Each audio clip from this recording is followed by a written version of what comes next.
The airport just announced that all planes are now letters, but which letter is getting you to your destination? Well, if you're booked onto Z, I'd give up hope now. Honestly, what am I even looking at here? Did the people inventing this know the task was to make a plane, or did someone just drop a bunch of metal beams onto a runway and hope aviation would happen? There's a line at the top and at the bottom, and then this diagonal bit cutting across the middle, like it just got lost on the way to a different project. Nothing about it suggests lift, or nothing suggests balance. It doesn't even look like it wants to leave the ground. It looks more like scaffolding for a building that got cancelled halfway through. You could maybe strap an engine to it and see what happens, but I feel like that's how most aviation disasters start. The moment it picks up speed, it's either folding in on itself or spinning sideways into a baggage cart. It's not aerodynamic or comfortable, and it doesn't even look cool enough to justify the danger. Very poor start. Number 9. W. W is not much of an improvement, but at least this one looks like someone tried to invent flight after watching a bird for about 4 seconds. Remember those goofy old plane designs from before humans worked out what planes were supposed to look like? You can just picture it now, that old black and white footage with some schmuck with massive goggles on operating a machine with several flappy bits. W feels like all of those ideas combined into one alphabet-based accident. The arms of the W flap down like seagull wings, which I assume was meant to help, but now you've got this giant metal bird slowly slapping the air while everyone inside pretends this is fine. Honestly, this whole invention is just so Victorian coded, and if somehow it does manage to get airborne, you're still relying on the wings flapping in sync. If one side just jams suddenly, then you've got the whole aircraft doing barrel rolls over the airport car park. I respect the creativity, but I would not be boarding this unless the alternative was swimming to my location. In fact, no, you know what? I will swim. I don't care if Spain is 450 miles away. I am not getting in that death trap.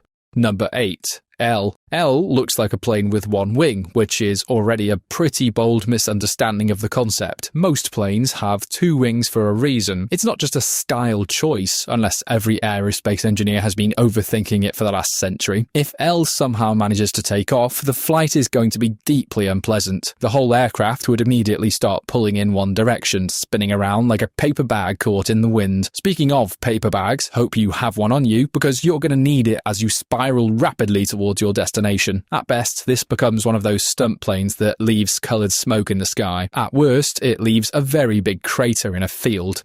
Number 7. Y. Y is interesting because it actually looks like a plane, at least in logo form. You know when you're at the airport and there's that little logo on the departures board showing a plane taking off? If you rotate Y slightly, it's basically that. It's got a very official look about it, doesn't it? Makes you feel like you're about to go somewhere warm and overpriced, but that's where the usefulness starts to fade. It's good as a symbol, but as an actual aircraft, there are some issues, like when you start asking where the passengers go, where the engines sit, and how things stay balanced. Everything becomes a bit awkward. It's like those minimalist logos that look great on a sign but would be useless if they had to become physical objects. Y belongs above a gate number, not on the runway. Still, it gets points for at least understanding the assignment visually. I'd trust it as airport signage. I would not trust it with my luggage, my body, or the tiny packet of pretzels they hand out mid-flight.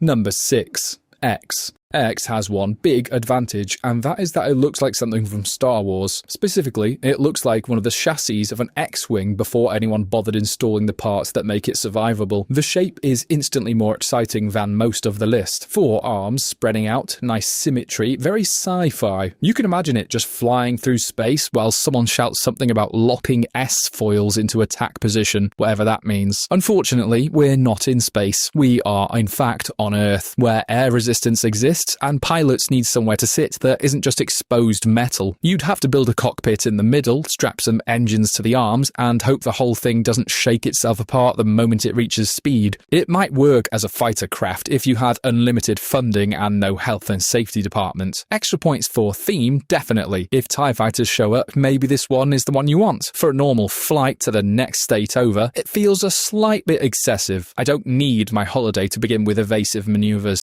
Number 5. B. B is probably the best letter so far if you only care about the inside experience. As far as legroom goes, this is the one you want. 2 separate compartments, plenty of space, and a very obvious split between economy and first class. The slightly bigger section is where rich people are, obviously. Nice comfy seats, even those warm towelettes they give people. At least that's what I've seen they do in movies. I don't know if that's actually a real thing. But of course, me and you, we're in the economy section, somehow next to the only baby on the aircraft who has chosen this exact moment to discover volume, as it cries non-stop for the entire flight. Just my luck. In terms of passenger comfort, B is genuinely strong. You could fit seats, storage, toilets, maybe even one of those tiny aeroplane kitchens where the staff somehow make coffee in a cupboard. Then we zoom out and the problem becomes painfully clear. There are no wings. This is just a fancy fuselage sitting on the runway waiting for someone else to finish the job. It's like booking a flight and being told, good news, your seat is ready. Bad news, the aircraft has no method of flight. Hey, I appreciate the comfort and maybe I'm asking for a bit too much here, but I would still like the thing to actually leave the ground.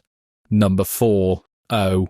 O is arguably one of the least aerodynamic shapes possible, a literal circle. Travelling in O would be like being inside a massive balloon, entirely at the mercy of elements like the Gulf Stream. So that sunny trip you booked to Florida suddenly becomes a freezing expedition in Iceland, not exactly the warmest place in the world as the name would suggest. Now, don't you look like a plonker stood there in the snow in a Hawaiian shirt? Hope you brought something warmer with you.